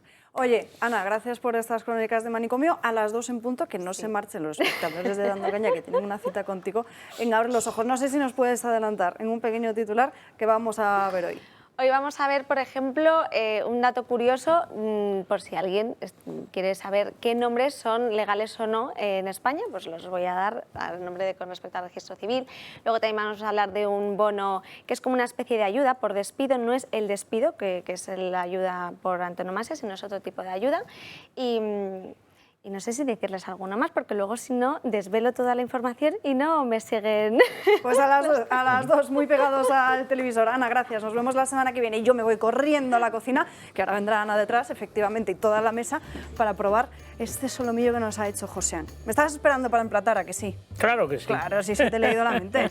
Bueno, lo que voy a hacer es ahora... Cuéntame. Voy a filetear el solomillo y luego le echamos la salsa Roquefort. Primero fileteas. Sí. Venga, pues adelante. Mientras tanto, si te parece, le voy a decir a los espectadores y a Alberto Garzón, por si nos ve, oye, que vayan este fin de semana a Iyumbe, que se pueden pedir este plato exquisito. Además, tienen donde escoger, en la avenida de Bruselas 9 en Alcobendas o en el Paseo de la Castellana 172. Reserven ya, porque además el martes es festivo. Sí, ¿Tú abres? Sí, claro. Pues el martes también se puede ir. Para aquellos que no trabajen, como no vienes siendo... No es suerte para esta periodista que pueda librar, así que no podré ir el martes, pero me apunto para ir otro día brevemente, próximamente. Avenida de Bruselas 9 en Alcobendas, 91 490 1096 para que reserven su mesa, o en el Paseo de la Castellana 172, ese número de teléfono que están viendo en sus pantallas, el 91 867 5902. ¿Qué te parece así? Doy fe que la carne de Iyumbe es, vamos, para chuparse los dedos, como quien dice. ¿Qué te parece? A mí me parece estupendo. Mira. Vale, ahora lo coges así. Esto me da truquitos para luego hacerlo en casa, porque yo soy la que coge la tabla, la levanta y arrastra con el cuchillo. Pues no, ya hemos visto cómo lo hace José, ahora, con un cuchillo largo y al plato. Y claro, ahora es cuando echas la salsa. La salsa Roquefort. Que está calentita y además así la carne guarda mejor la temperatura, ¿no? Bueno, a mí me gusta siempre, no me gusta echar encima del solomillo. Ah, lo echas al lado, vale. Bueno, es que puede haber gente que igual no le gusta tanto, entonces, para que no esté pringado ahí, como se dice, de la salsa Roquefort, pues no sé, le podemos echar un poquito, Le podemos echar así un poquito. Ya sabes lo que voy a hacer, ¿no? Sí, ya. Cuando estemos en la publicidad... Te estoy viendo ya. Con algo, pues me cogeré un trozo y eso ya está por meterlo en la sartén. ¿Ves? Y ya está. Oye, qué pinta más exquisita, ¿eh, José? Bueno, oye, quitamos esto, sí, claro, que ya hemos usado. En tu cocina mandas tú, ¿eh? Bueno, no siempre, ¿eh? Seguro que sí. José, muchísimas gracias por estar aquí con nosotros y prepararnos este exquisito plato. Gracias a vosotros, con lo bien que me atendéis, que habláis, yo intento hacer lo mismo. Eso es porque el producto merece la pena, ¿eh? Y así es la vida. Desde luego, gracias, José. Y de la cocina nos vamos hasta una panadería, porque les contábamos al inicio de este programa que hoy muchos panaderos hacían un apagón simbólico, es decir, que desde las 12 a las 12 y cuarto han apagado sus hornos como medida de protesta contra la subida de la factura de la luz y también de los costes de producción. Marian Vallejo. Hoy los panaderos han dicho basta ya y han convocado un apagón que ha comenzado a las 12 del mediodía y ha durado 15 minutos. Y ha sido un apagón simbólico en protesta por las elevadas facturas de la luz que tienen que pagar al mes. Nos encontramos con José Pedro Orió, dueño de esta panadería, y bueno, que también se ha sumado a esta iniciativa de apagar 15 minutos las luces en protesta por los elevados costes de la energía. No queda más remedio, la situación es insostenible. Y queremos manifestar nuestra queja y nuestra preocupación porque con esto no vamos a ninguna parte. En los últimos 3 meses han cerrado 200 industrias en España y yo creo que en este momento es una huida hacia adelante. Todo el mundo está esperando la Navidad, que son fiestas propicias para levantar un poco la cabeza y el ánimo, pero tal como está esto lo vemos muy complicado. ¿Ha notado que los clientes se quejan por estos precios, también de ellos de la energía, y si han tenido que subir también los precios de las barras de pan?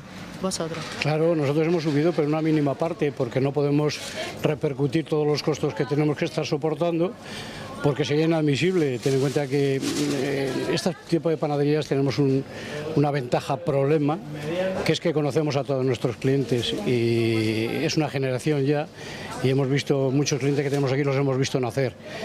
Entonces es muy difícil esa transmisión, convencer a la gente de que esta subida tenemos que repercutirle en un producto tan sumamente necesario como es el pan, ¿no?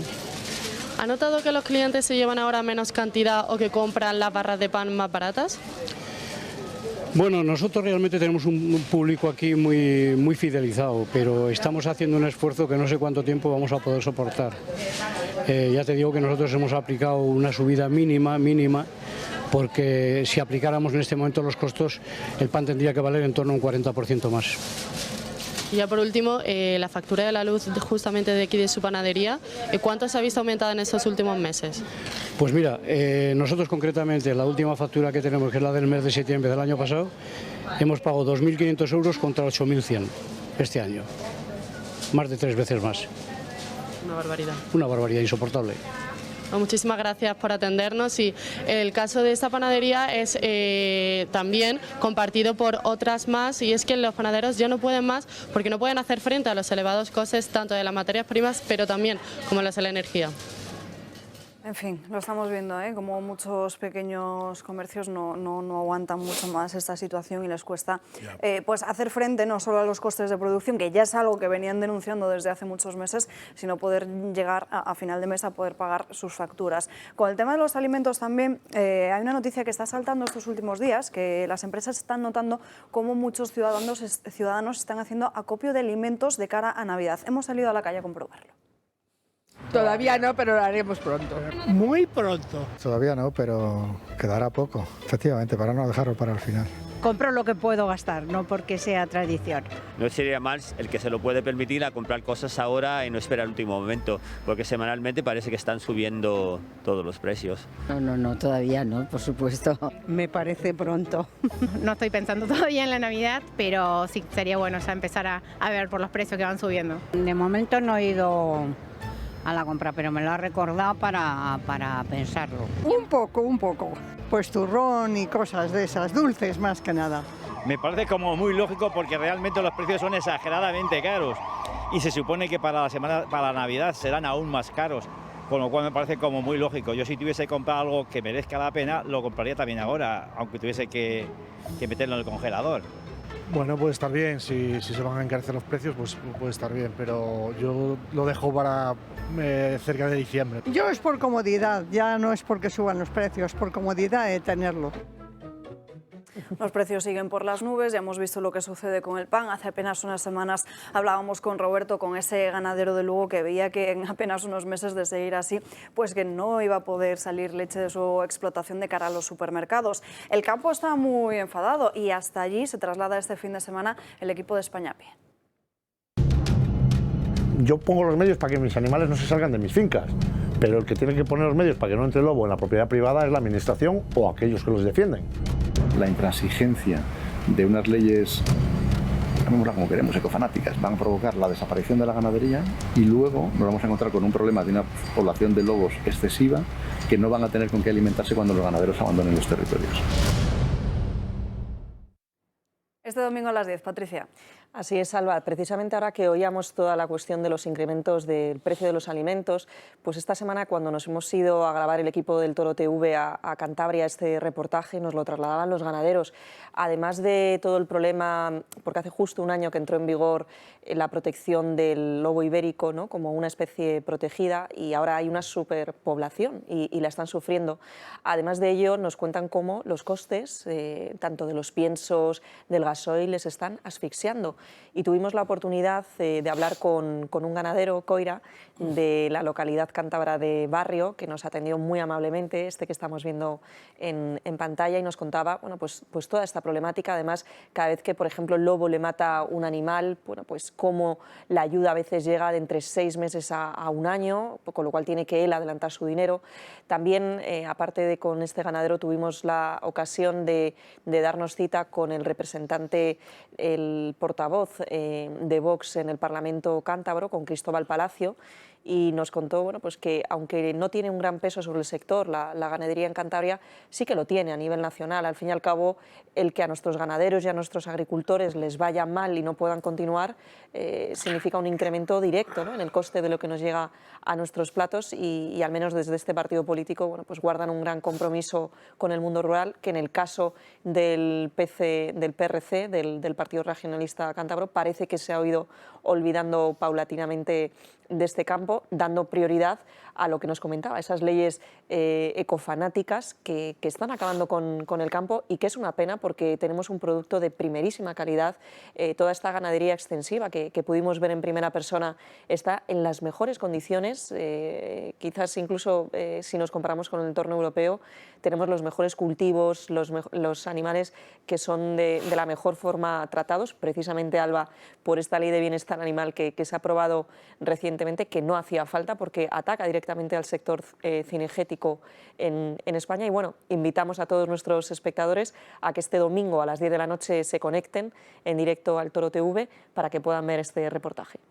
El domingo a las 10, Patricia, y en esto también quiero mandar un mensaje de responsabilidad, porque tenemos productos de primerísima calidad, como acabamos de comprobar todos los miembros de esta mesa de viernes con la cocina de Josian y ese solomillo, y al final también debemos, cada vez que vayamos a la frutería, a la carnicería, en la medida de lo posible, evidentemente, pues fijarnos y comprar productos que sean de nuestra tierra. Bueno, vamos ahora contigo, Riera, porque nos tienes más datos preparados para hoy, pero antes, una noticia que publica el diario ABC esta misma mañana. El Partido Socialista ha colado una enmienda en Bruselas para recibir fondos sin cumplir con las reformas. Cuenta este medio que se va a permitir a los países receptores de ayudas que aleguen acontecimientos geoestratégicos para saltarse las condiciones exigidas por Europa. Riera.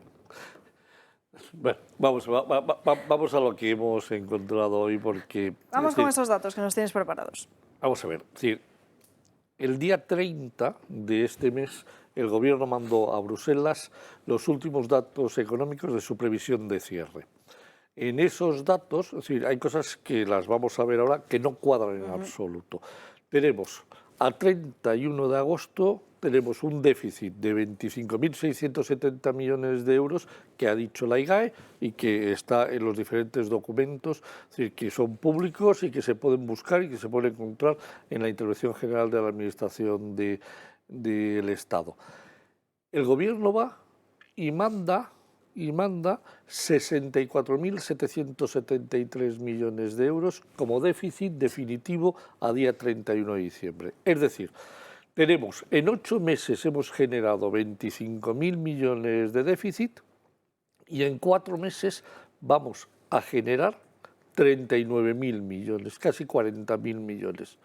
La gran pregunta es cómo es posible, qué sabe el Gobierno, qué conoce el Gobierno de la economía, que no conocemos el resto de los españoles, para que se vaya a producir un incremento del déficit de 40.000 millones en 4 meses.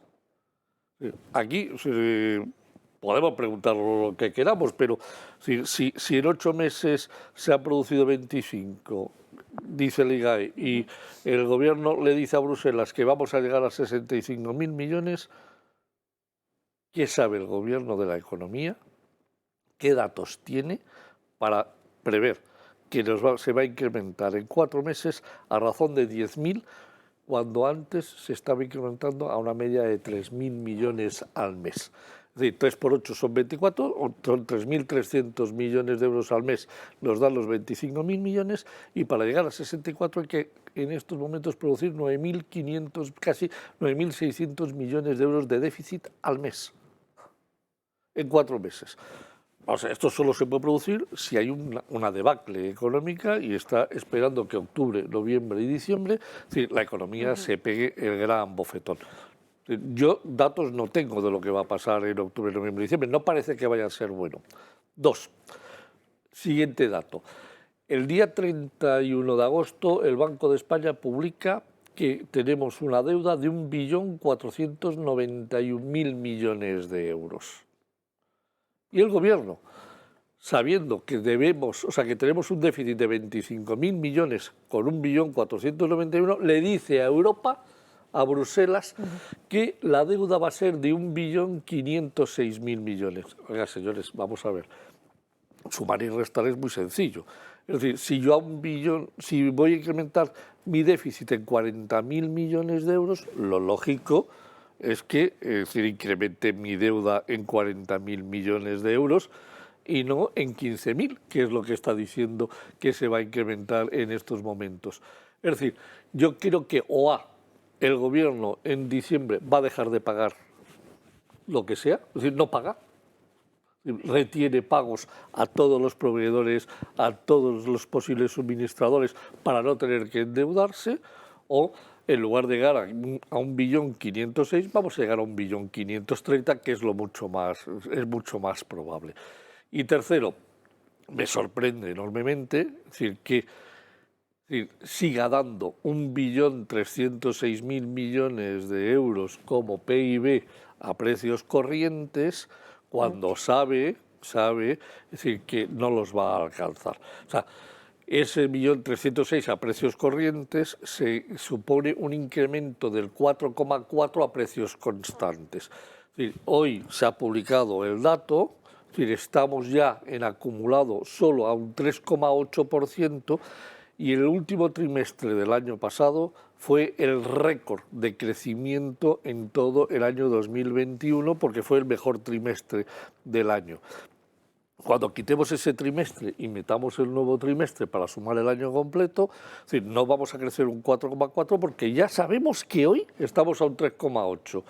Si además el trimestre que vamos a quitar fue el mejor de mucho tiempo y vamos a meter un trimestre mucho peor, el crecimiento total del año puede rondar el 2%. Y eso ya es hacer una fiesta. O sea, incluso puede ser inferior y que estén en 1,7, el 1,8 a cierre de ejercicio. Con lo cual sigue comunicando el gobierno datos falsos a Bruselas. Yo sí me creo el del déficit, es el único que me creo. Pero si me creo el del déficit, no me salen las cuentas de lo que está pasando con la deuda y además no vamos a tener ese Producto Interior Bruto. ¿Qué le pasa a este país? O sea, o sea, el gobierno ya no solo nos miente a los españoles, le miente también a Bruselas. Es decir, ¿cuál es el objetivo de mentirle a Bruselas? Porque yo es que no lo entiendo. Es decir, si sabe que nos vamos a dar un bofetón, empiece a decirnoslo, o sea, sería lo lógico, y sobre todo, tome usted medidas, haga algo para reducir el bofetón que nos vamos a dar. Porque estamos entrando en el mes de noviembre, todavía quedan 2 meses. O sea, se pueden hacer cosas todavía para que el bofetón no sea tan espectacular. Pero 40.000 millones de déficit en 4 meses y luego engañar con la deuda, ¿qué sentido tiene? Solo uno, es decir, es mentirle a Bruselas para que todavía no le levanten la camisa al señor Sánchez. Pero esto es, o sea, por desgracia, es tremendamente preocupante. Solo otro dato para que lo tengáis en la cabeza.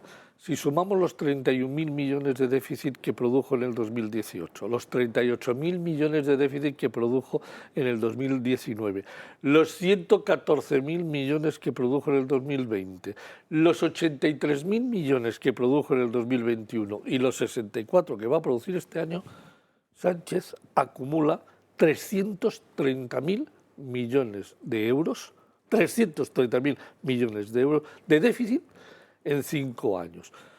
La pregunta que a mí me gustaría hacerle, oiga, señor Sánchez, ¿dónde están esos 330.000 millones de déficit? Porque yo no he visto un acueducto, no he visto unas obras de infraestructura mastodónticas, veo a mi país todavía peor de lo que estaba en el 2018 y usted se ha gastado 330.000 millones de euros más de lo que ha ingresando cifras récords.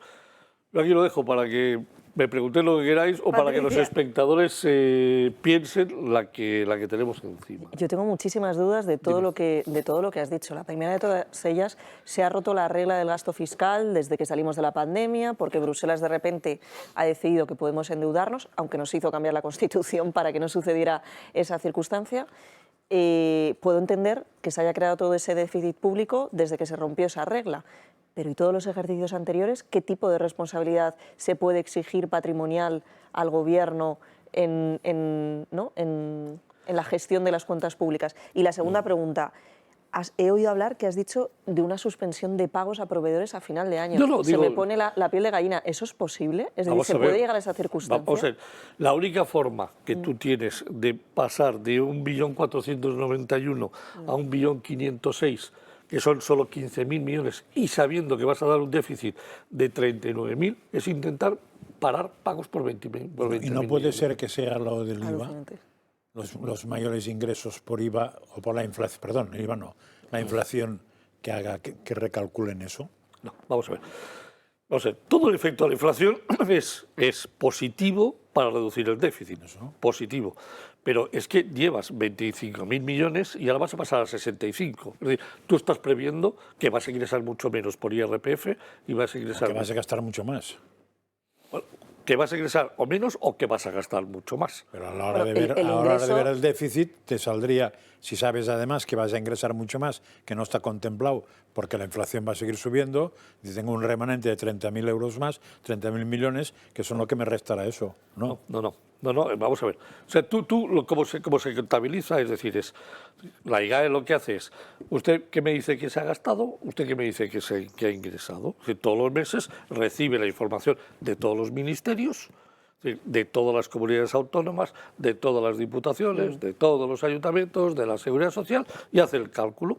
Entonces, a 31 de agosto ha calculado, con la información que tiene, con la información que le han dado, de que hay un déficit de 26.000 millones, 25.670. ¿Qué hace el Estado? Tiene que pasar un reporte que le manda a Europa. Esto es un dato. O sea, el dato de los 26.000 millones es el dato de la Intervención General de la Administración del Estado. El dato que manda el Ministerio de Hacienda a Europa es el dato que le quiere mandar y le dice a Europa: voy a tener un déficit de 65.000 millones. Es decir, voy a incrementar... A final de año. El 31 de diciembre. Voy a tener un déficit de 65.000 millones. Si tiene usted déficit de 25.000 millones el 31 de agosto y va a llegar a 65.000 millones... Si va a incrementar 40. En 40. Vale. Si se incrementa en 40... Pero si ese déficit no llega después para la suma de lo que... El siguiente apartado, ¿cuál era? La deuda. De la deuda, puede ser porque consideran que hay un ingreso que va a tapar eso. Vamos a ver, pero el máximo ingreso que puede recibir el gobierno por parte de Europa son 6.000 millones, que llegasen de fondos europeos, que es lo que falta. De la inflación. No, porque ya está contemplado en los ingresos, cuando tú calculas el déficit. Pero está contemplada la inflación que tienes ahora, no si va a aumentar mucho, ¿o sí? No es que le va a aumentar. Fíjate que este mes ya ha caído a 7,3%, y va a caer al 6,5%, 7%. Con lo cual, al revés, van a recaudar menos. O sea, tú aceptas que la inflación va a acabar, no va a acabar normal, pero va a caer. A pesar de acercarse el invierno y con toda la cuestión del gas y las importaciones. El 7,3 es una caída espectacular. Sí, por eso, que a mí me sorprende. ¿Sí? Ahora mismo, con las medidas que está tomando, además, el Banco Central Europeo, que acaba de anunciar ya los tipos de interés al 2%, va a frenar más la economía y, por lo tanto, va a endurecer todavía más el crecimiento, con lo cual van a recaudarse menos. Aunque se recaude más todavía por IVA, por la inflación, vamos a suponer que se mantiene en el 7%. Pero estaban recaudando a 10% de inflación, casi a 11%, y ahora van a recaudar a 7%. Es decir, con lo cual están previendo un mayor déficit. Está al revés de lo que decía yo. Exacto. Entonces, ¿qué sucede? Ingresos menos gastos, déficit. Sí, cuando los gastos son superiores a los ingresos, déficit. Cuando los gastos son inferiores a los ingresos, superávit. En España no sabemos lo que es el superávit desde José María Aznar. Entonces, el gran problema está en que le decimos a Europa 65.000 millones y solo decimos 1.505.000 de deuda. La única manera que tengo es el déficit sigue siendo el mismo, pero no saco caja, no pago. ¿Se supone que Europa sabe sumar también o solo suman aquí? No, entonces, lo que has hecho tú lo harán ellos. Y alguien preguntará. Porque si no hacen eso, es que nos mandan unos tíos que son todavía más tontos que los que tenemos aquí. Y pensar que los europeos son más tontos... Los tíos que hacen estos números en Europa son más listos que yo. Con lo cual se supone que se darán cuenta. Sí, y te dan que preguntar. Y si no preguntan... Pues esperemos que se den cuenta y sumen y que tú nos lo sigas contando aquí en Dando Caña. Vamos a cambiar de asunto porque nos queda media hora de programa y también es una cuestión que le interesa mucho a Josep María Francas, porque hoy por fin vamos a hablar de las facturas de la luz y de las tarifas, que me lo vienes diciendo, me lo vienes repitiendo durante muchos días. Sí, porque me he perdido. Este fin de semana, 30 de octubre, la noche del sábado al domingo, cambiamos la hora, volvemos a atrasar la hora. Decimos adiós al horario de verano, a las 3 de la mañana pasarán a ser las 2, es decir, que vamos a dormir una hora más, que es justo el cambio que pide mantener de forma permanente la Sociedad Española de Sueño. Y de nuevo, otro cambio de hora. Este sábado en la madrugada el horario cambiará al de invierno y cuando sean las 3 de la mañana pasarán a ser las 2. Desde hace años la Comisión Europea quiere terminar con este cambio de horario y todo ello sin éxito alguno. Esta práctica se remonta al año 1974, una medida que se llevó a cabo para ahorrar energía debido a la crisis del petróleo. Parece ser que la gente no está a favor del cambio de horario. Tras una consulta pública realizada por la Unión Europea, el 84% estaba a favor de erradicarlo y el 76% apuntaron tener una mala experiencia debido al cambio en el ritmo de sus vidas. Muchas fuentes apuntan que este cambio de horario afecta a nuestro cuerpo y cerebro, ya que necesitan tiempo para adaptarse. Al fin y al cabo, el cambio se hace de golpe, algo que jóvenes y mayores saludables pueden llevar sin ningún problema, pero para personas enfermas o mayores puede ser perjudicial. De hecho, hemos salido a las calles para saber qué piensan al respecto los ciudadanos. Sería peor, yo me quedaría con el que tenemos ahora para siempre. Para siempre. Y suprimir este que van a hacer, que va a ser más caro. No estoy de acuerdo. El horario se debería de dejar siempre el mismo. Yo preferiría que la dejaran igual, desde luego. Yo creo que ya lo deberían dejar como está y no volver a hacer más cambios. Yo creo que estaría mejor dejarla ahora como está, pero creo que sería muy difícil conseguirlo al cabo de 70 o 100 años que llevamos. Es un lío al final, es un desorden y es mucho peor para ajustarse y yo creo que se consume más energía. El cambio de horario se hace principalmente para ahorrar energía y, según se ha demostrado, se considera un ahorro poco significativo. Según constatan profesionales del sector, se ahorraría más de otras maneras, como por ejemplo apagando las luces en aquellas habitaciones en las que no estamos o utilizando electrodomésticos sostenibles. Este debate, cuando vamos a tener ese cambio de hora, siempre vuelve a la mesa. Hablamos con Javier Peón, exconsejero de la Comisión Nacional de Energía. Muy buenas tardes. Buenas tardes. Bueno, volvemos a cambiar la hora este fin de semana. ¿Cómo afecta esto a la factura de luz y gas, si es que lo hace? Pues es difícil saberlo, efectivamente. Hay estudios de hace ya bastantes años que hacían un cálculo de unos 300 millones de euros, aproximadamente un 5%, pero siempre y cuando se fueran acompañando de otras medidas también de ahorro, ¿no? De eficiencia.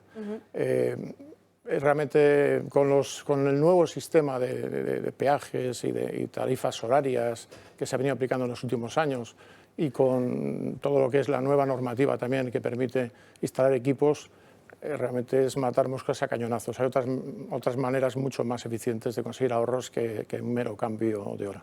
Es decir, que si se plantease esa opción de llegar a un único horario, no podemos decir si es mejor en cuanto a ahorro energético el de verano o el de invierno, ¿no? Habría que hacer un estudio sociológico y de hecho la Unión Europea lleva ya años haciendo esos estudios y no acaba de llegar a una conclusión. Pero como digo, creo que hay hay un abanico muy amplio de medidas para poder conseguir ahorros efectivos, ¿no? ¿Cuál es ese abanico que menciona? Bueno, el Gobierno empezó en el Real Decreto Ley 14 en 2020, de principio del verano, con una serie de medidas, en este caso, en mi opinión, equivocadas, porque imponía obligaciones al sector privado cuando quizás las obligaciones tienen que ir más enfocadas al ahorro en el caso de la administración pública, ¿no? Pero bueno, ahí se incluían medidas, por ejemplo, con la climatización o con la iluminación, tanto pública como de escaparates, cierre de puertas. Insisto, podrían ser medidas adecuadas si van enfocadas desde el punto de vista voluntario a dar bonificaciones y ayudas a quien lo haga de esa forma y de manera obligatoria en las administraciones públicas. Se podrían plantear también bonificaciones y ayudas fiscales para el cambio de equipos. Se pueden hacer planteamientos también, como he escuchado, por ejemplo, en el Congreso al señor Feijóo, Núñez Feijóo, una serie de bonificaciones incluso al consumidor que de manera voluntaria pueda conseguir unos ahorros en su factura de electricidad y gas, tener unos descuentos en la factura adicionales a ese ahorro. En definitiva, hay distintas posibilidades, pero que van casi todas orientadas en que el consumidor reciba algún tipo de bonificación o ayuda para hacer una gestión de la demanda de su consumo eléctrico o gasístico, ¿no? Hablemos precisamente del tema de la luz y de la factura a la que están teniendo que hacer frente muchos ciudadanos, porque nos pasa a nosotros e imagino que también a muchos que nos estén viendo desde casa. De hecho, Fran Casas y yo lo hemos comentado en muchos líos, que ya tenemos un lío tremendo, que no sabemos cuál es la mejor tarifa que tenemos ahora encima de la mesa. Pues realmente casi yo tampoco, porque es muy difícil saberlo, ¿no? Es muy difícil saberlo. Realmente lo que está ocurriendo con el sector energético no ha ocurrido jamás. Es decir, es un sector muy complejo, que además interactúa en el mercado eléctrico con el gasisto, hidrocarburos, exige una regulación donde hay poderosas compañías que tienen intereses muchas veces contrapuestos, ilegítimos además, que hay que encajar. Y toda esa complejidad, que recuerdo bien de mi época de regulador, no se puede modificar por la vía del Real Decreto Ley, sin contar con el sector, sin posibilidad de enmiendas, de manera improvisada por el Real Decreto Ley de Urgencia. Se ha producido en los últimos 3 años una modificación del código eléctrico, de la normativa más importante del sector eléctrico, del 40% de esa normativa en los 3 últimos años. La mayoría por reales decretos ley. Y además, ómnibus, es decir, que abarcan todo tipo de temas, no solo energético, con lo que también condiciona el voto de los grupos parlamentarios. Entonces, no es forma de reformar el sector. Entonces, en el último año particularmente, donde se ha notado más la subida de los precios de la energía, no solo por la guerra de Putin, ya desde junio del año pasado venían subiendo de manera muy intensa, pues lo que se ha producido es un primer Real Decreto Ley, el 12/2021, en junio, otro en septiembre, el 17, que hubo que modificar rápidamente por el error que contenía respecto a determinados límites a los precios en el mercado mayorista, por el Real Decreto Ley 23/2021, que fue de septiembre, en octubre, el 29, que fue de diciembre, el 3/2022, que fue de marzo, el 6, perdón, el 10, el Real Decreto Ley, el famoso tope al gas, el mercado, ese famoso mecanismo de ajuste que fue prácticamente también en mayo, con efectos del 15 de junio, después el Real Decreto Ley 11, que fue en junio, el 14 al que me he referido antes, el 17 en septiembre y el Real Decreto Ley 18/2022 de hace unos días, de octubre.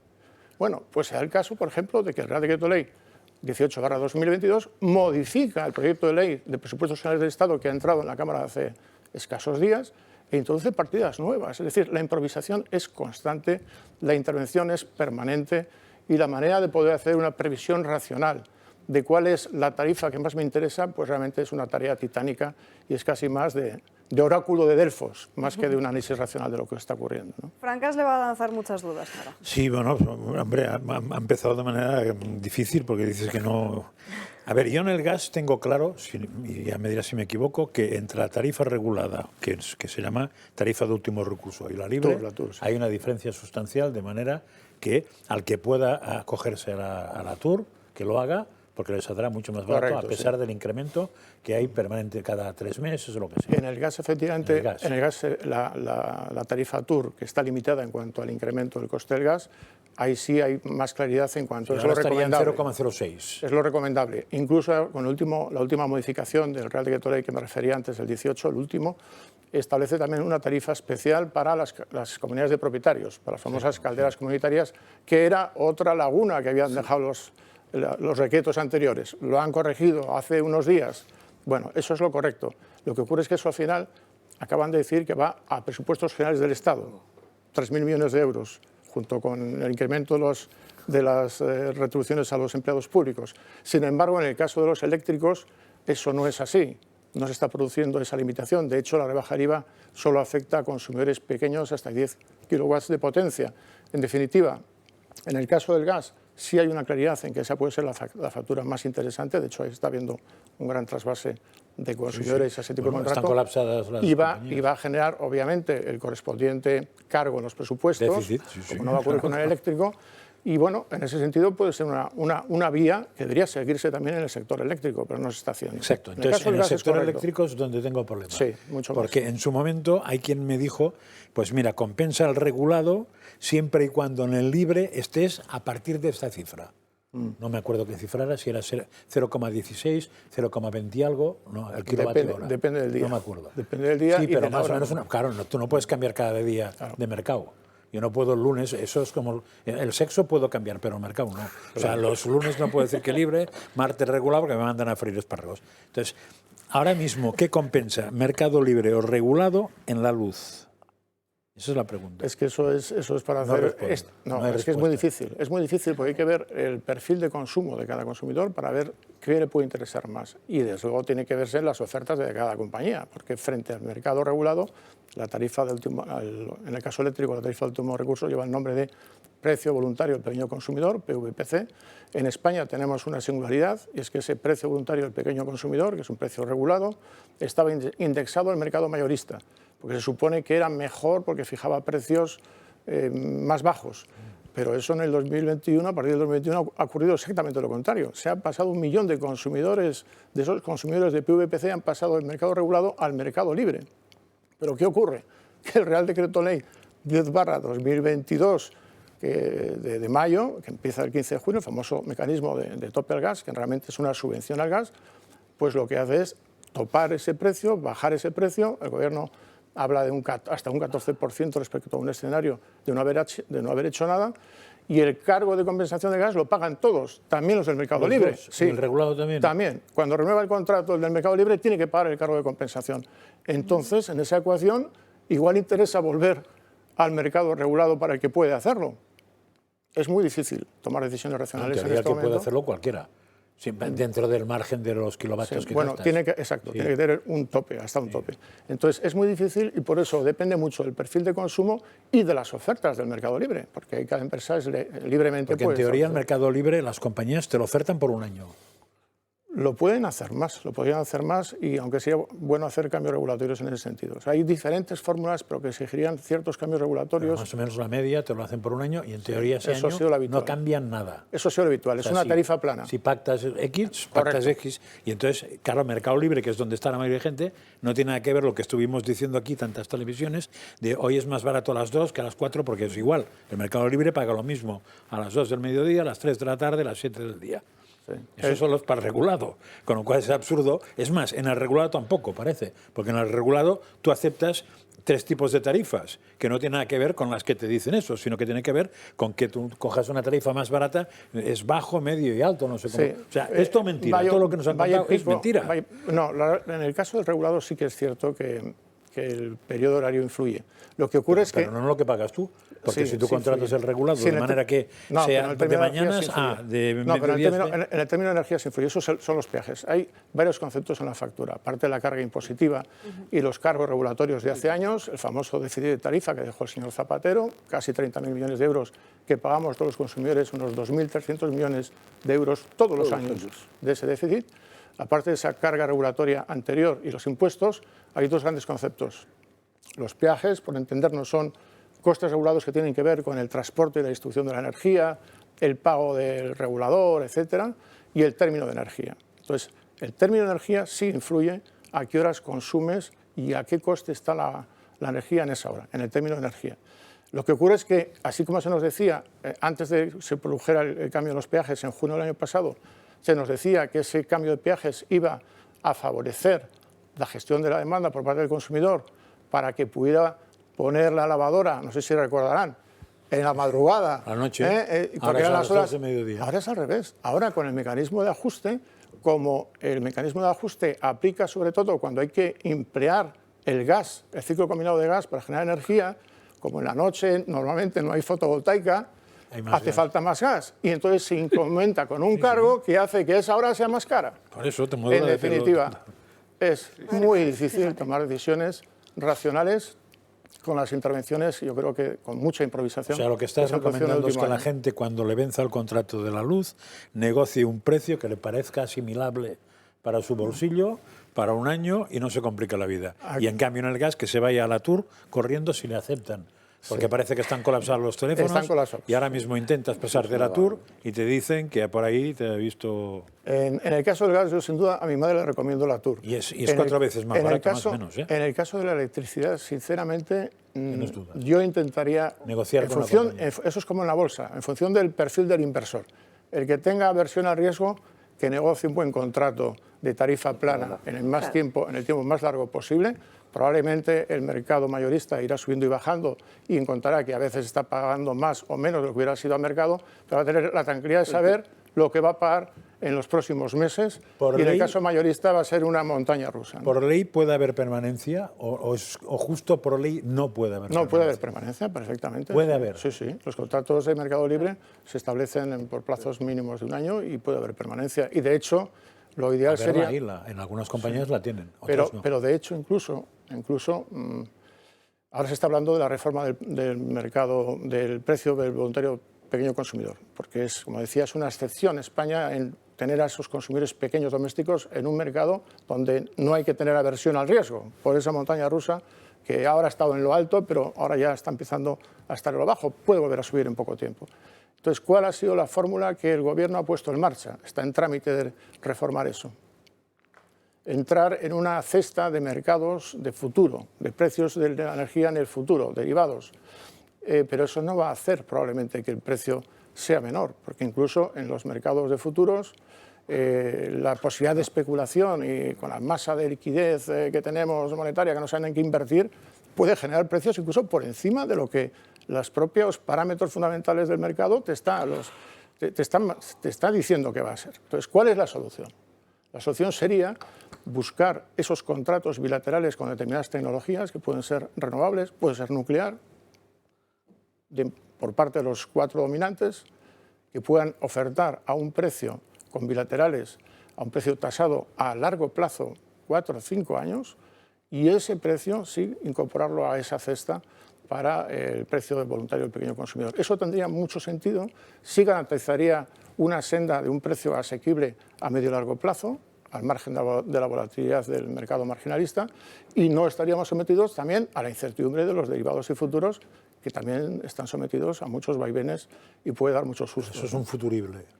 Sería un futurible que si la regulación fuera por donde debe de ir, podría ir por ahí, ¿no? Con los políticos que tenemos, lo de las regulaciones por dónde deben ir. Bueno, yo suelo decir que como en botica hay de todo, ¿no? Pero sí, esperemos que hacia alguna excepción pueda haber. Muchísimas gracias por estar hoy ¿Puedo aquí hacer simplemente un comentario? Adelante, claro que sí. Bueno, estamos tratando de generar este tipo de debates que lleguen a la ciudadanía. En el Congreso de los Diputados hay unas jornadas el día 10 y 11 de noviembre. Van a estar presentes reguladores, presidentes de compañías, presidentes de gremios y exparlamentarios, como es mi caso también, y vamos a tratar de contribuir a que esto se entienda un poco mejor durante esos 2 días y con jornadas que iremos reproduciendo luego, pues esperemos que hasta el verano.